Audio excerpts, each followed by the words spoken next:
You have failed. Perhaps more than once. Perhaps in a way that others witnessed. Perhaps in a way you have not been able to speak out loud yet. And somewhere in the silence after that failure, a voice told you that this is what you are. That failure is not something that happened to you, but something you became. That voice is wrong. And today we dismantle it. What you are about to hear has not been drawn from comfortable philosophy. It has been drawn from men who failed publicly, who lost empires, lost wealth, lost everything the world said mattered, and rebuilt themselves not through luck, but through a way of thinking that has survived 2,000 years of human suffering. Stay until lesson 10, because lesson 10 will permanently change the word you use when you think about your darkest chapter. The Stoics were not strangers to failure. Seneca lost his fortune, his freedom, and eventually his life to political forces outside his control.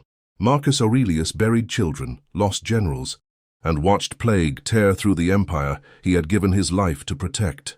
Epictetus was born into slavery, the most total form of failure society can assign, a human being before they have even begun. And yet each of these men produced the most psychologically sophisticated thinking on resilience in recorded history, not despite their failures, because of them. Here are 13 of their most powerful lessons. The modern world has taught you to see failure and success as two separate destinations, that you are either moving toward one or stuck in the other. The Stoics saw something completely different. Every significant human achievement in history has been built on the specific rubble of preceding failures, not despite them, on top of them. Marcus Aurelius wrote that obstacles do not block the path, they become the path. This is not a motivational slogan. It is a structural observation about how growth works. The man who has failed and studied that failure is not behind the man who hasn't failed. He is ahead of him because he has information the other does not.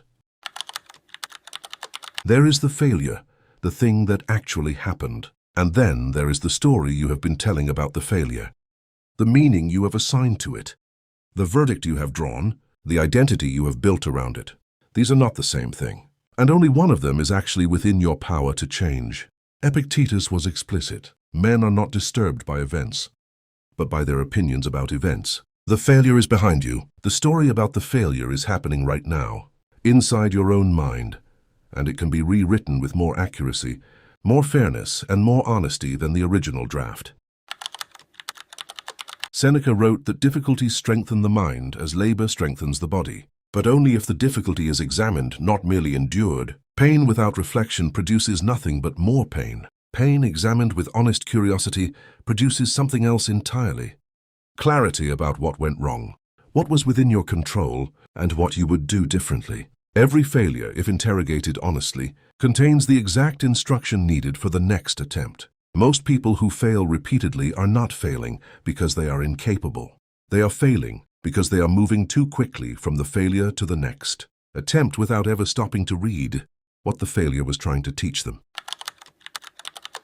One of the cruelest byproducts of failure is the comparison it invites, the sudden, painful awareness of everyone who seems to be where you thought you would be by now, the ones who got the thing you lost, the ones who are living the life you planned, and the quiet conclusion that you are behind, that the window is closing, that it is too late.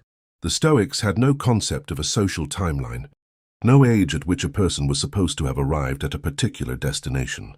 Marcus Aurelius did not become the philosopher. He was until he had suffered enough to need philosophy. Seneca wrote his greatest work under house arrest, facing death. The moment you are in right now is not proof that you are behind. It may be the exact preparation required for what comes next. Grief over failure is understandable. A period of it is human and necessary. But grief that extends indefinitely, that becomes identity, that occupies every quiet moment, that replays without conclusion, is not processing. It is avoidance wearing the costume of feeling. The Stoic practice is distinct. Name what happened. Identify what was within your control and what was not. Extract the lesson and return to action. Not coldly, not without feeling, but with the understanding that the most respectful thing you can do with a painful experience is to learn from it so thoroughly that it was not wasted. Marcus Aurelius had a practice. He called the view from above, deliberately stepping back until the thing causing distress became small enough to see accurately. From that distance, most of what we experience as catastrophic failure is revealed as a temporary setback in one chapter of a life that has many more chapters still to be written. The business that didn't work, the relationship that ended, the job you lost, the exam you failed. These things feel, in the moment, like permanent damage to a permanent record. They are rarely either. The world has continued through worse, and so, in all probability, will you. Seneca was exiled, recalled, made one of the wealthiest men in Rome, accused of corruption, placed under house arrest, and ultimately ordered by Nero to take his own life. At each of those stages, what looked like his final chapter was not, and the writing he produced under house arrest, condemned, isolated, stripped of everything, became some of the most enduring philosophical work in human history. The moment you are currently in is not the conclusion. It is a chapter. And chapters, even the darkest, most humiliating, most painful ones, end. What you write in the chapter after this one is still entirely within your authorship. There is a particular cruelty in seeking consolation for failure from people who have never tried what you tried. They mean well, but they have no access to what the attempt cost you, what the failure felt like from the inside, or what it takes to consider trying again. Their comfort, however sincere, is drawn from a place of no corresponding experience, and it shows. Seek counsel from those who have failed and risen, not from those who have stayed safely in the shallow end, and therefore never drowned. The scar on their arm is the credential that makes their advice worth receiving.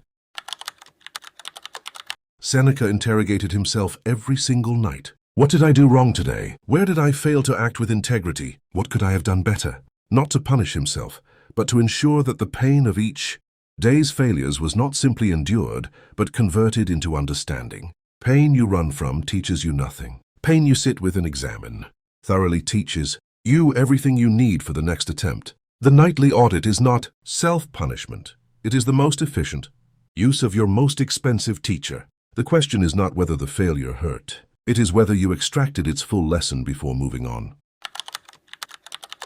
This is the lesson promised at the beginning. Hear it clearly.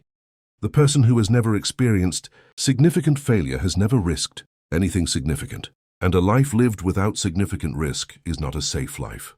It is an unlived one, smaller than it could have been, weaker than it needed to be, and dependent on circumstances remaining favorable forever. Your failure is evidence of an attempt, and an attempt, however unsuccessful, is evidence of courage that the cautious man, the one you perhaps envy right now, has never had to summon. He is not better protected than you. He is simply less developed by the weight of the thing he refused to carry.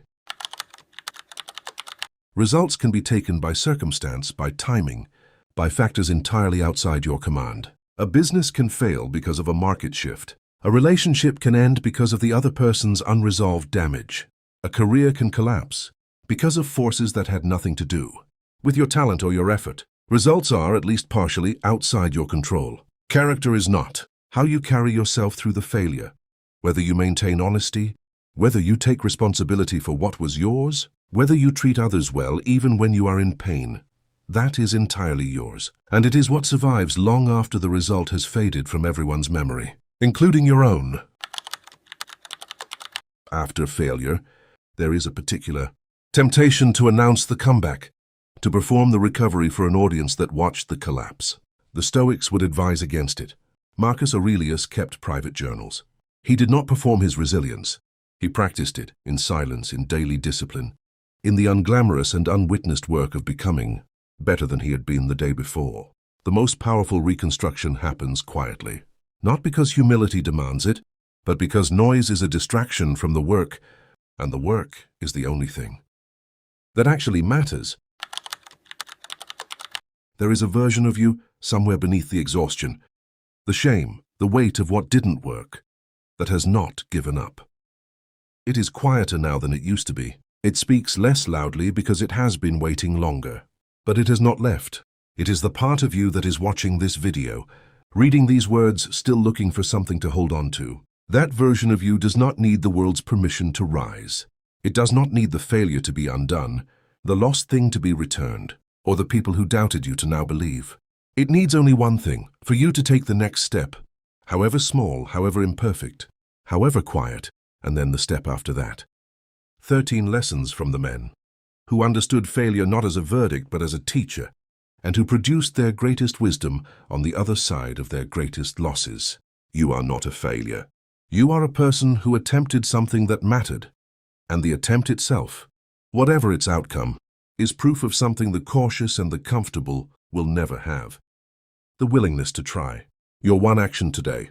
Write down the one thing you have been afraid to try again since the last failure.